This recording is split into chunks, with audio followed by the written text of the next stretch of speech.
Le cinéma de Quentin Dupieux, il laisse personne indifférent. Et l'année dernière, on se souvient déjà de Yannick. Alors, on se souvient pas tout le monde parce que je crois que Nono ne l'a toujours pas vu. Voilà. Je me souviens en tout cas qu'il l'a pas vu. Exactement. Et bien cette année, il revient, bon, même pas cette année, quelques mois après Yannick, il revient avec Dali, avec plusieurs A. Je pensais que tu ferais cette introduction avec l'accent de Dali. Non. Une pointe de déception pour commencer. C'est vrai. Mais t'as dit un A de trop, je suis désolé. Ah, c'est vrai. Ça, c'est pas impossible. Et il revient avec ce film à la gloire, donc du peintre artiste complet. Est-ce que tu le dis avec mépris? Non. Un mec qui m'énerve, quoi. Voilà, un mec qui a réussi en tant qu'artiste. Bon, justement, on va en parler, mais avant. Une petite phrase. La petite catchphrase de la vignette. Moi, j'en avais une. Vu qu'il a nécessité 6 acteurs pour interpréter Dali, j'avais séparé l'âme de l'artiste. Oh, c'est beau ça. Et Floris, toi? J'ai une catchphrase culturello marketing qui est Dali à sa Citroën Picasso. Oh là là, et c'est pas mal en plus. Parce que son chauffeur s'appelle Picasso, non? C'est pas ça? Pablo, il s'appelle son chauffeur. Peut-être. Et ça m'a fait penser à Picasso. C'est pas du tout pour ça. Oui. D'accord, ok. Moi, j'ai pas fait de jeu de mots, voilà. J'ai pas fait de phrase. T'as le droit de faire ça. C'est moi qui décide. Non, j'ai dit, Quentin Dupieux signe-t-il son meilleur film? Ah ouais, c'est nul. Ah putain, ouais. Moi, j'avais Monsieur Oiseau s'envole. Ouais, c'est bien. C'est mieux, mais il faut avoir la ref, et je me suis dit, tout le monde n'a pas cette culture quand même. que j'ai, qui est énorme. Spoiler alerte, l'émission qui meurt à la fin. Je vais pas vous mentir, j'ai adoré le film, mais on va en parler en détail, puisque je vous rappelle, spoiler alert, c'est non seulement l'émission qui meurt à la fin, mais c'est en plus l'émission qui parle des films avec ceux qui l'ont vu. Mais c'est quand exactement la fin? Parce que j'ai l'impression que cette émission ne meurt pas. Mais ça c'est tant mieux, pourvu que ça dure. Un film qui brasse beaucoup de thématiques, peut-être plus que on peut imaginer. Nono, qu'est-ce que, déjà, de prime abord, qu'est-ce que tu as pensé du film? Moi non plus, je vais pas vous mentir, j'ai adoré le film. Oh là là, mais qu'est-ce que j'ai rigolé. Je pense que moi j'adore, il y a 2 styles d'humour que j'adore vraiment. C'est l'humour de répétition et l'humour de répétition. Et ils étaient tous les 2 dans le film et j'ai rigolé, mais du début à la fin, quoi. C'est vrai qu'il y a beaucoup de répétitions et d'absurde. Ouais, et d'absurde, ouais. En plus, ma mère et ma grand-mère sont très fans de Dali, donc c'est vraiment quelque chose qui a bercé un peu mon enfance. J'ai visité sa maison à Alianza, j'ai été dans son musée aussi à Figueras. Ouais. Oui, c'est petite pub du coup pour la Catalogne. Ouais, super, j'ai grandi là-bas et c'est vrai que le musée Dali, je l'ai fait au moins 2 fois et j'ai adoré, c'était magnifique avec ces œufs de partout là. Est-ce que tu vas devoir mettre que cette vidéo contient une proposition commerciale? Non, mais je propose que le musée Dali nous propose une collaboration commerciale, ça serait très très bien. Enfin bref, voilà. Ok, bon premier avis. Floris, toi t'as apprécié aussi? J'ai beaucoup rigolé, oui, je trouve que c'est un film très très drôle, un peu déroutant forcément, parce que Dupieux c'est bien toujours déroutant, mais c'est un film inhabituel et effectivement l'absurde, c'est particulier. Moi je suis très très client aussi, plus probablement encore que l'humour de répétition, c'est le côté absurde, parce que je trouve que c'est très dur de faire de l'humour absurde, vraiment. Il ne s'agit pas de faire n'importe quoi et de dire tiens on va faire écrire à une IA n'importe quoi dans un ordre illogique et ça va faire de l'humour absurde. Non, ça c'est Madame Web, on en parlera plus tard. Et encore.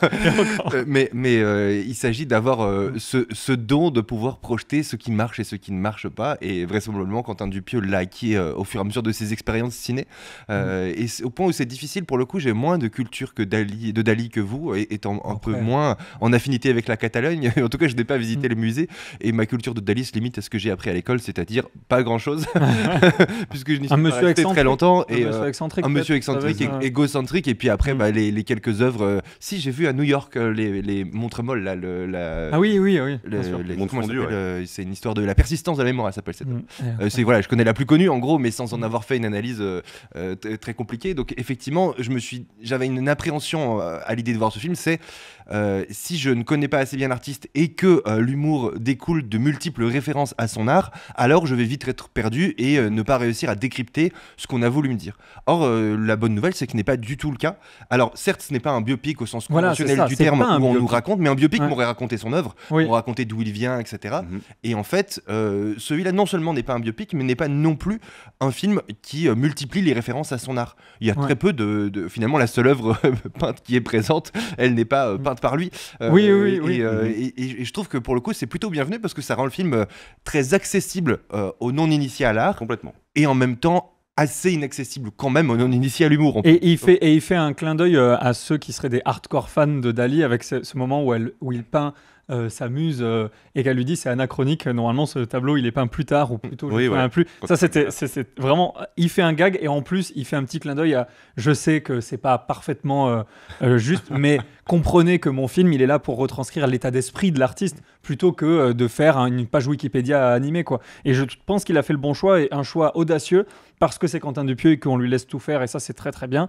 Je sais pas s'il y a même besoin de dire on lui laisse tout faire parce qu'en fait Quentin Dupieux fait tout. Oui, voilà, il n'a pas besoin d'un studio qui lui dit ce qu'il doit faire. Il produit et dans son passé, globalement, quand il pouvait pas faire ce qu'il voulait, il le faisait sans argent. Ouais, mais c'est vrai et donc je pense que c'est quelqu'un qui est possédé par son envie et son envie d'écriture. Il la ressent au point d'être très perfectionniste et de vouloir que ce qu'il a écrit et imaginé soit ce qui soit produit. Donc pour le coup, ça ne me surprend pas que ce film-là ait pu, à partir du moment où il a eu le droit de la fondation Dali, qui gère les droits de Dali, de le faire, c'était parti. C'est vrai que c'est génial. Et puis en plus, c'est un monsieur qui a plein d'idées, Quentin Dupieux, et il a cet héritage moi que j'adore de Georges Méliès où t'as pas besoin d'avoir une tonne de moyens pour faire rêver les gens en un cut. Il va nous faire passer d'un endroit à l'autre, il va nous faire changer d'acteur et accepter tout ça. Il gère la suspension d'incrédulité le premier changement d'acteur d'ailleurs où il passe dans le tunnel et il ressort, c'est la mer en plus. C'est un autre acteur, c'est incroyable. Ouais, Jonathan Cohen. On passe de Pio Marmaille à Jonathan Cohen. Exactement. Jonathan Cohen que j'ai trouvé incroyable d'ailleurs. Alors voilà. On peut en parler. Il y a 6 acteurs. Alors, en réalité, il y en a vraiment un noyau de 4 qui jouent Dali. Et ensuite, tu as Dali vieux et puis une autre personne que j'ai pas reconnue. Peut-être que ça manque à ma culture, qui l'a joué pendant un plan. Mais ce procédé-là, déjà, qu'est-ce qu'il veut dire pour toi et comment tu l'as pris, comment tu l'as perçu? Moi, je dirais que c'était chaque acteur qui interprétait un peu une facette, on va dire, de la personnalité du peintre. Et j'aurais pas pu décrire toutes les facettes, mais je sais que par exemple, il y a Jonathan Cohen, je sais que Dali, c'était quelqu'un qui avait un peu peur de la mort, en fait, qui se posait beaucoup de questions là-dessus. Et original, exactement. Et le seul Dali qui est confronté au Dali vieux, c'est Jonathan Cohen. Donc Jonathan Cohen, ce serait un peu le rapport de Dali à la mort. Et du coup, est-ce que le vieux Dali serait la mort de Dali? Ça, c'est vraiment... Il y a toute une analyse à faire. Après, c'est vrai qu'il y a le personnage de Pio Marmaille, c'est celui qui se trompe le plus entre je et Dali quand il parle de lui. Après, pour les deux autres, c'est plus difficile pour moi. Il y en a un aussi qui est toujours que avec Gala, sa femme. Oui, tout à fait. C'est plus lequel. C'est pas Gilles Lelouch. Qui serait du coup Gali à travers les yeux de sa femme. Voilà, exactement. Et ensuite, on a l'incroyable Édouard Baird, qui est à mourir de rire, bien sûr, qui est génial. Floris, toi, quel est ton point de vue là-dessus? Est-ce que tu as apprécié ce choix artistique? Déjà, je l'avais pas imaginé comme ça. J'avais noté qu'il y avait plusieurs comédiens, mais pareil, j'avais pas vu d'extrait ni rien. Et donc, je m'imaginais plutôt presque que ça allait être une sorte de succession de courts-métrages ou d'histoires, etc. Oui. Enfin, je n'avais pas conscientisé à quel point ça allait être entremêlé au point inhabituel au cinéma. Je sais pas si vous avez des expériences de ciné où ça se passe comme ça, mais enfin d'incarner le même personnage par plusieurs comédiens, mais sans que c'est du sens, je veux dire, sans que les cuts c'est des hard cuts, enfin c'est presque comme si on n'était pas censé le voir. Oui, voilà, c'est ça. Et je trouve que ça marche. Par contre, je n'en ai pas fait une analyse aussi poussée que vous, où je ne me suis pas dit en le voyant, chaque Dali a une signification, a un arc narratif différent, et ils ont du sens. Je me suis dit que c'était une bonne manière, probablement, d'incarner un personnage insaisissable, qui était aux multiples facettes, mais dont personne n'a jamais vraiment réussi à savoir ce qui était vrai de ce qui était faux de ce que Dali, il se vivait comme l'artiste, complet. Que finalement sa personnalité faisait partie de son œuvre, ce qui est assez atypique pour un artiste. Souvent ils sont assez discrets, réservés, et parfois d'ailleurs peu interviewés dans les médias parce que chiant, et c'était pas le cas de Dali, et donc du coup sa présence était plutôt très souhaitée dans les médias parce qu'il en faisait à chaque fois un exercice de style. Donc je trouve que c'est une bonne manière de montrer l'insaisissable. Après moi je les ai rapidement oublier ces personnalités. Parfois, il y a même, genre typiquement Gilles Lelouch, je me suis très peu fait la remarque qu'il jouait dans ce film. Je l'ai un peu oublié. J'ai remarqué au début et puis après, je me suis laissé embarquer là-dedans sans chercher à décoder les clés parce que du coup, je me suis dit comme c'était absurde, ça devait le rester jusqu'au bout. En tout cas pour moi. Probablement qu'avec plus de culture de Dali, j'en aurais peut-être déduit d'autres choses, mais je suis pas sûr que l'objectif de Dupieux ait été de montrer au monde sa connaissance fine des arcanes de Dali au point de le découper en 5 personnalités. Je pense plutôt que Dupieux se vit comme quelqu'un qui veut expérimenter le cinéma, et je pense que ça reste un des derniers vrai réalisateur fan de cinéma, artisan, non pas quelqu'un qui a envie je sais pas, de montrer au monde un propos viscéral sur les inégalités, sur je ne sais quoi. C'est quelqu'un qui a envie, comme encore un enfant, de jouer avec ce que permet le cinéma et qui n'a pas fini de s'amuser. Et je pense que c'est quelqu'un qui a envie à chaque film d'expérimenter quelque chose qui n'a pas été fait, en tout cas pas fait par lui, et que ça lui permet de trouver la motivation de ne pas s'ennuyer dans le cinéma. Et on l'avait vu à Yannick, l'idée c'est de briser plein de tabous du cinéma et en plus de faire du cinéma dans un théâtre et jouer par une seule personne. En fait, on le sait tous, la créativité naît fortement de la contrainte, surtout par les gens qui aiment tourner vite, rapidement, souvent, comme Dupieux.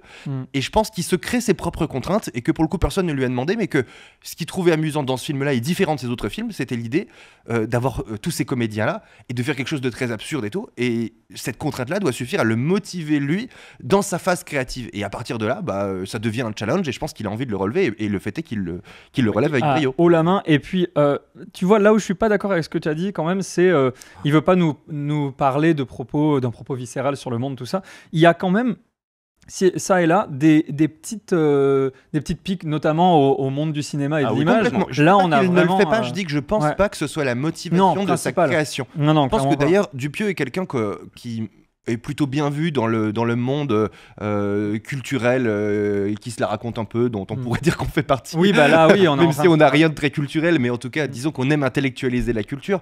Je pense qu'aux gens qui aiment réfléchir ou faire semblant de réfléchir, c'est quelqu'un qui plaît parce que son œuvre est hautement intellectualisable. En revanche, je ne pense pas que lui l'intellectualise autant que les gens autour. Je pense que c'est quelqu'un qui est possédé par le désir de faire, de se mettre des contraintes, d'avancer, de tourner. C'est quelqu'un qui bosse énormément. Ouais, c'est un bosseur. Il travaille, et un artiste complet aussi, parce que musicien, tout ça, voilà. Et je pense qu'il est motivé beaucoup plus par le challenge et par la créativité qu'induit cette contrainte-là, par le perfectionnisme, plutôt que par le propos. Il n'empêche que oui, je trouve très intelligent à amener et surtout très actuel ses propos sur le cinéma, sur la critique, sur la place d'une femme. Misogynie, la misogynie dans ce monde-là, etc. Et sur le fait que des gens d'apparence très gentils et qui sont, en tout cas pour le personnage de Romain Duris, pourvoyeurs de ta liberté, puisque c'est lui qui donne l'argent et qui paraît très bienveillant, etc. En fait, quand ça commence à tourner mal, révèle des facettes un peu plus sombres. Et je trouve que ça donne aussi peut-être un petit éclairage sur, on dit souvent les actrices, mais comment c'est possible qu'elles n'aient pas vu venir, etc. Ce film montre un peu comment on peut ne pas voir venir le fait que quelqu'un se retrouve être une ordure, parce qu'en fait, à la base, cette personne-là ne l'est pas et qu'elle apporte une liberté et la possibilité simplement d'exercer son métier. C'est le cas de beaucoup de comédiennes. Et puis après, ça se complique. Après, en plus, ce que j'aime bien, c'est la manière dont il amène ce sujet-là sur la table, parce qu'en fait, il l'amène par opposition avec une scène avec Dali. Donc, t'as un peu cette scène où Dali est littéralement un agresseur sexuel, puisque, alors, il demande, mais il en a qu'après la poitrine de sa maquilleuse. Puis ensuite, on a la séquence avec le producteur joué par Romain Duris, qui va faire ce qui paraîtrait moins frontal comme agression. Il va juste dire à la nana Anaïs de Moustier, qui est formidable d'ailleurs, de se recoiffer, elle sera plus jolie, de s'apprêter. Ça, c'est vécu comme une plus grande agression par l'agressé que la séquence avec Dali, puisque il y a une notion de consentement. La maquilleuse a dit ça va, avec en plus une répartie très très intéressante, parce que souvent dans tous ces débats actuels, et on l'a vu encore avec l'affaire Depardieu, il y a la notion de c'est d'abord un artiste, il y a une sorte de licence artistique d'être un agresseur sexuel. Et là pour le coup, ce qui est assez surprenant dans la scène de Dupieux, c'est qu'en fait c'est le technicien homme qui dit non mais tu vas pas le laisser faire, c'est scandaleux, et c'est elle qui dit oh, mais c'est un artiste.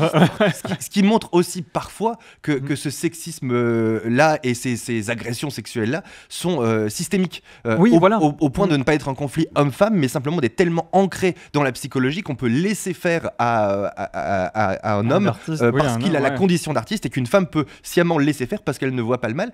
Et ça amène une autre réflexion, que là on est en train de faire un jugement que c'est mal, mais qu'en fait en réalité une femme, si ça ne lui pose pas de problème, c'est pas un problème. Bien sûr, évidemment. Et c'est ce qu'elle montre, cette maquilleuse-là, du coup, dans le... J'espère qu'il y aura une suite en tout cas, et qu'on se rendra compte qu'elle vendra ses mamelons un million comme il lui propose dans le film. C'est vrai. Et pour finir avec la scène où justement Romain Duris mange avec Anaïs de Moustier, et que ce qui est formidable, c'est qu'il lui fait toute une leçon sur comment elle doit sur l'élégance, et ensuite il bouffe comme ma mère, comme un gros sac. Mais c'est tellement, en fait, à ce moment-là, c'est vraiment le moment du film où je me suis dit là il se passe un truc, parce que c'est ça transcende un peu. En fait, t'es dans un film sur Dali et au final, il y a un peu le retour à la réalité. Moi, je trouvais, où justement, on est vraiment dans l'extravagance et d'un coup, on nous dit le cinéma, ça se passe comme ça. Ouais, voilà. Mais cela dit, dès le début, Dali n'est pas forcément le personnage principal de ce film. Oui, plutôt le personnage d'Anaïs de Moustique. En tout cas, le fil rouge de ce film décousu. Totalement. C'est là aussi où je trouve que ce film est absolument brillant. C'est qu'il réussit à donner de la cohérence à l'absurde. Et pour ça, il faut être hautement perfectionniste pour donner de la cohérence à l'absurde. Il y a le niveau de fil rouge suffisant pour qu'on adhère à une histoire et qu'on ne soit pas perdu et qu'en tout cas qu'on accepte tout ce qu'on nous montre. Mais c'est sur un fil et il faut avoir une telle expérience d'avoir beaucoup tourné, beaucoup testé pour savoir ce qui passe et ce qui passe pas. Parce qu'il y avait 1000 manières de se planter. Ah bah là complètement, enfin, c'est un sujet qui est compliqué. Je crois que c'est un poil plus gros budget que le reste. Enfin, il prend un petit peu des risques avec ce film-là et au final, on sent qu'il est dans sa zone de confort.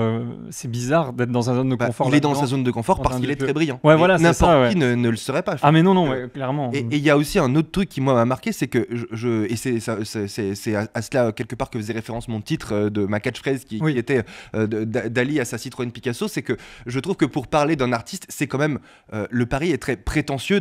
Si vous vous souvenez de la communication autour de la Citroën Picasso quand elle est sortie dans mon jeune âge, donc il y a peut-être 20 ans de ça, c'était en gros si Picasso avait fait une voiture, ce serait cette voiture. Oui. Et là, c'est un peu ça la promesse. C'est si Dali, même s'il a déjà fait des films, etc., mais si Dali faisait un film aujourd'hui, alors moi, Quentin Dupieux, je suis capable de faire le cinéma que Dali ferait, puisque c'est ça, c'est avec les outils du cinéma et les outils actuels, voilà ce que pourrait être un film dans l'esprit de Dali. Et de fait, ça devient une sorte de biopic, puisque vous allez mieux comprendre qui il est. Ce qui a marché sur moi, d'ailleurs, j'ai l'impression de mieux connaître l'esprit de Dali que si on m'avait raconté sa vie et son origin story. Ça donne envie de voir des archives aussi de Dali, voir s'il parlait vraiment comme ça. Et en effet, il parlait vraiment comme ça. C'est incroyable. C'est vraiment incroyable. Mais le pari, en tout cas, aurait pu être extrêmement prétentieux de la part de Dupieux, de dire bah non, mais attends, mec, tu n'es pas Dali, tu es un réalisateur, certes brillant, mais en tout cas, tu ne peux pas dire moi je fais comme lui, parce qu'en fait, si je ne suis que l'incarnation de lui-même en tant que réalisateur. Et en fait, ça marche bien. Je trouve pas que ça ressort que ce soit prétentieux, alors que le concept peut l'apparaître parce qu'il y a du boulot derrière, simplement parce que c'est un mec qui bosse, et aussi parce que il y a une forme de confusion qui marche réellement, en tout cas sincèrement sur moi, de qu'est-ce qui relève de Dali et qu'est-ce qui relève de Quentin Dupieux là-dedans. Parce qu'en fait, il a le même humour absurde. Bien sûr, complètement. Enfin, je sais pas si Dali... La filiation fonctionne. Elle aurait certainement été refusée par Dali, tel qu'il nous l'a présenté. Il ne l'aurait pas aimé, mais néanmoins, en tout cas, si la fondation Dali a accepté, c'est qu'elle retrouve une forme de filiation. Mais c'est sûr. Et un autoportrait au final. Ouais, c'est un peu en tout cas une vraie un biopic déguisé, je sais pas trop comment dire. Juste pour finir sur Duris, en fait, ce que je m'étais noté, c'est que je pense que avec ces séquences-là, elles servent aussi au propos du film. Elles sont pas complètement déconnectées puisque Dupieux, en fait, il nous montre les gens qui sont des vrais artistes et les gens comme Dali et les gens qui se disent artistes comme le personnage de Romain Duris. Et il nous dit bah voilà, ça c'est du scam. Ça, c'est quelqu'un qui veut du chiffre. Un vrai artiste, normalement, il s'en fout. Il fait et il crée. Et c'est ça que j'ai beaucoup aimé. Bon, les acteurs sont époustouflants, je pense qu'on est tous d'accord. Pour le coup, vraiment, ça ressemble autobiographiquement à la vie de Quentin Dupieux, qui a fait des films aux États-Unis. Et qui, à un moment donné, il a même fait, je crois, le film avec Eric et Ramsey, Steak, qui n'a pas très bien marché. Et parce qu'il était mal vendu. Parce que c'est un super film. Mais aussi probablement parce que l'époque ne permettait peut-être pas, la maturité des spectateurs n'était peut-être pas suffisante pour accepter la prise de risque. En fait, je pense que c'est quelqu'un Dupieux qui est tellement un amoureux de la créa qu'il la vit viscéralement, au sens où ce n'est pas possible de déroger à la règle, de dire ok, on va mettre moins d'absurde, plus de ceci, plus de cela. On va coller aux règles d'un producteur pour pouvoir faire quelque chose qui correspond à ce que le public veut. Je crois qu'il a suffisamment le courage, parce que c'est généralement les vrais artistes qui vivent viscéralement leur œuvre. Ils préfèrent faire un film qui ne marche pas, ils préfèrent produire Rubber au 5D parce qu'il n'y a plus d'argent, parce qu'il est persona non grata dans le ciné et qu'il n'y a plus d'argent et qu'il va le faire dire ok, on va pas m'empêcher de tourner, je vais juste tourner avec moins de moyens. Et puis ça l'amène aussi à ne plus avoir de chef-op et à faire ses images lui-même. Donc du coup à supprimer les intermédiaires et à pouvoir tout dans sa vie montre que non pas qu'il cherche à faire des films cheap, mais qu'il cherche à faire des films dont la possibilité de faire exactement ce qu'il veut devient c'est la priorité. En plus c'est ça, c'est la réalité. Mais je pense que pour Steak, il a vraiment fait ce qu'il voulait faire. C'est juste que l'équipe, je pense tout le temps il a fait ce qu'il voulait. L'équipe marketing s'est foirée. Ils ont dit le nouveau film de Eric et Ramsey, alors que c'est pas du tout leur univers. Enfin, c'était vraiment, je vous conseille de le voir parce qu'il est top et il a un propos intéressant. Je sais pas, j'ai l'impression qu'il y a beaucoup de choses à dire et en même temps on est en train de plier tranquillement sur ce qu'on avait à dire. Vous aviez des choses à rajouter dessus ou pas? Parce que moi j'avais un petit truc sur Jonathan Cohen. J'ai trouvé vraiment intéressant de le voir dans ce personnage-là parce que quand on le compare à Serge le Mytho, La Flamme, il avait toujours un peu ce côté, le même type de personnage. Et là, c'est un peu pareil, on le retrouve dans un Dali qui en fait des caisses, comme d'habitude à la Jonathan Cohen, mais je l'ai quand même trouvé différent. On voit qu'il peut jouer d'autres types de personnages. Ah oui, mais ça c'est vrai. Incroyable dans ce C'est vrai que c'est très très bien. C'est peut-être la première fois que je vois Jonathan Cohen qui n'est pas Jonathan Cohen à l'écran. Exactement. Ça, voilà. Même si il a sa mimique, mais c'est pas grave, il est en train de se créer un style reconnaissable et on voit qu'il peut avoir une... Pas qu'être là pour faire rire quand il se voit vieux, il y a un truc qui se passe avec Jonathan Cohen à ce moment-là et c'est pas que le script, c'est lui ce qu'il apporte aussi au personnage. Et sur le coup, c'est d'autant plus une bonne surprise que je trouve que si on peut trouver un défaut à Dupieux dans ses films précédents, et j'en ai pas vu tant que ça, mais j'avais notamment vu Mandibule. Je l'avais trouvé plutôt un très bon auteur, un bon réalisateur, etc. Quelqu'un qui a le sens du rythme et qui arrive à faire passer des trucs que seul lui arrive à faire passer, des scènes qui marchent alors qu'aux mains d'un autre elles ne fonctionneraient pas. Oui. Néanmoins, je trouve qu'en directeur d'acteur et aussi peut-être pour des contraintes de temps, etc., je trouve qu'en tout cas il n'avait pas réussi à diriger correctement le Palmacho dans ce film-là, qui joue Palmacho, et autant Agdala Gracopoulos dans Mandibule, elle explose, etc., parce que c'est une vraie actrice en tout cas qui sait, je pense, qui a travaillé son personnage et qui lui donnait quelque chose. Autant le Palmacho, je trouve qu'ils sont restés dans une appréciation très superficielle de leur personnage et donc du coup on voit qu'ils ont des tics de langage qui sont créés sur mesure, mais ça manque de profondeur. Je trouve que ce n'est pas le cas là dans ce film là. Alors est-ce qu'on le doit à la direction d'acteurs de Dupieux ou simplement à des acteurs qui ont bossé, parce qu'aussi il y avait une émulation sur un plateau dont on imagine qu'incarné par autant de gens brillants, ça suppose de bosser beaucoup, donc peut-être que cette émulation a suffi. C'est vrai que jusqu'à présent, en tout cas, Dupieux, c'était parfois bien, parfois pas bien en direction d'acteur. Il n'arrivait pas toujours à transcender ses comédiens s'ils avaient une personnalité très marquée. C'était difficile de la faire disparaître au profit de son texte. Là, je trouve que ça marche bien. Et moi, je les ai oubliés. Moi qui suis pas du tout physionomiste, j'ai beaucoup de mal à reconnaître les gens dans la vraie vie, ce qui est une maladie. Là, pour le coup, je les ai mélangés. Donc c'est bon signe, parce que ça veut dire que ça marche. Le seul problème que j'y vois, c'est que quand tu as des acteurs brillants, ceux qui le sont un poil moins, ils ressortent. Ouais, exactement. Le Dali incarné par Pio Marmaille, moi j'adore Pio Marmaille, je trouve que c'est un super acteur. Il est un petit peu en deçà, un petit peu en dessous, parce que il a gardé un accent un peu parisien. Je sais pas comment il a travaillé sa voix, mais différemment des autres. Ça reste une très belle prestation, mais moi, c'est le seul qui dénote un peu et c'est dommage. Ouais, je suis d'accord, mais ça pénalise pas tant que ça. Ah non, pas du tout. Mais oui, mais d'ailleurs, l'histoire raconte qu'il y a deux autres comédiens. Il y avait, je crois, Chabat et je sais plus quel autre, et Ninet, qui est d'ailleurs remercié à la fin. Ninet, je me suis demandé pourquoi, du coup, j'ai vérifié. Effectivement, c'est pour cette raison-là qu'il faisait partie du casting au départ et finalement, n'arrivant pas à trouver ce qu'ils apportaient en plus des autres, aurait choisi de partir. Retirer, mais ça reste un super concept. Et vous avez pensé quoi de la fin, vous? Moi, j'ai rigolé, mais je n'arrivais plus à arrêter de rire tellement la fin m'a fait rire. Sur la fin, l'inception de fin. Et la grosse déception, c'est de ne pas avoir de scène post-générique, mais en même temps, c'est ce qu'il fallait faire. Oui, moi je pense ça aurait été peut-être lourd. Ça aurait été lourd, alors que là, ce dernier plan. Parce que tu sais, en plus, en faisant ça, que les gens vont rester parce qu'ils savent qu'il y a une scène post-générique et en fait, il n'y en a pas. C'est brillant. Ouais. Adoré. Très, très, très drôle. Et puis, ce dernier plan où il ramène la caméra à lui avec Lego, quoi. Mais c'est à mourir de rire. J'ai explosé. L'énorme caméra qui est toute petite, le choix de cette petite caméra-là est très bien. Oui. On pourrait passer tout le film à reparler des vannes, mais juste, il faut le voir. Il faut aller le voir ou le revoir. Et pour le coup, d'ailleurs, je l'avais vu un peu avant vous et je ne suis pas allé le revoir pour ne pas. Parce qu'on essaie dans cette émission de garder le suspense sur nos avis. Et donc, je me suis dit, si je vais le revoir avec eux, ils vont se dire que j'ai adoré, donc ça va casser le suspense. Mais en fait, on s'est croisés au cinéma et donc, du coup, j'ai bien vu que vous aviez adoré. Du coup, vraiment regretté de ne pas être allé le voir une deuxième fois parce que c'est vraiment très drôle. C'était impossible de cacher notre émotion face au film. Parce que, exactement ce que je m'étais dit ce matin d'ailleurs, c'est qu'on a vu quand même pas mal de films ensemble pré-émission. Oui. Et on a réussi généralement à cacher un peu ce qu'on en avait pensé. Mais alors là, on sort. Là, zéro. Mort. Mais parce qu'on partage tous les trois la même passion pour l'humour en général, mais donc de fait l'humour absurde qui, on s'en est souvent fait la réflexion entre nous semble être le level supérieur de l'humour. Je pense que quand tu as beaucoup fait le tour des spectacles d'humoristes, de la manière, dans la technicité dont on crée une vanne et un effet comique, en fait l'humour absurde c'est le level up. C'est ce qui déclenche le rire rire, c'est l'inattendu. Et donc, du coup, quand tu as l'habitude d'étudier un peu la technicité de ce qui provoque le rire, bah, finalement, tu la connais. Et donc, l'inattendu ne marche plus. Et l'absurde, ça fonctionne. Sauf que c'est vraiment donné à très peu de gens dans le monde de le faire bien, je crois. Ah, mais c'est sûr. Et de le comprendre, évidemment. Déjà un peu plus. Mais pour le coup, c'est pas un film qui est complètement accessible. Non. Ça peut être un film très déroutant je comprends pas trop ce qu'il a voulu faire et ça ne m'a pas fait rire. Ça, je conçois que.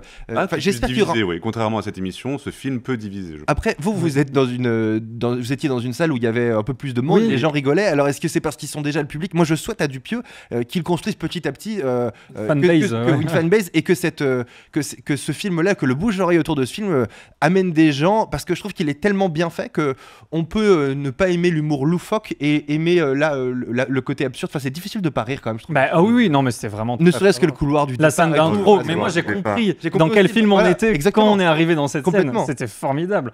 Et même en fait, tu rigoles aussi, je sais pas vous, mais moi je rigolais parce que j'imaginais à chaque fois quand ils ont dû refaire la prise, reculer et tout. Et en fait, tu penses à tout ça. Et je pense qu'il sait quand il fait cette scène que les gens vont penser à tout le merdier que c'est de se tourner ce gag. Et c'est génial. Parce qu'il n'est pas, il aurait pu être fait avec un effet visuel qui donne une impression. Et en fait, non, c'est juste du montage. Mais oui, merde. C'est du montage comme on l'aurait fait, on peut le faire dans le couloir si on voulait, si on avait le talent. Mais tu vois, je trouve que Dupieux, il a gardé ce truc très atypique qui est le mec qui tourne avec sa caméra ce qu'il a envie de tourner.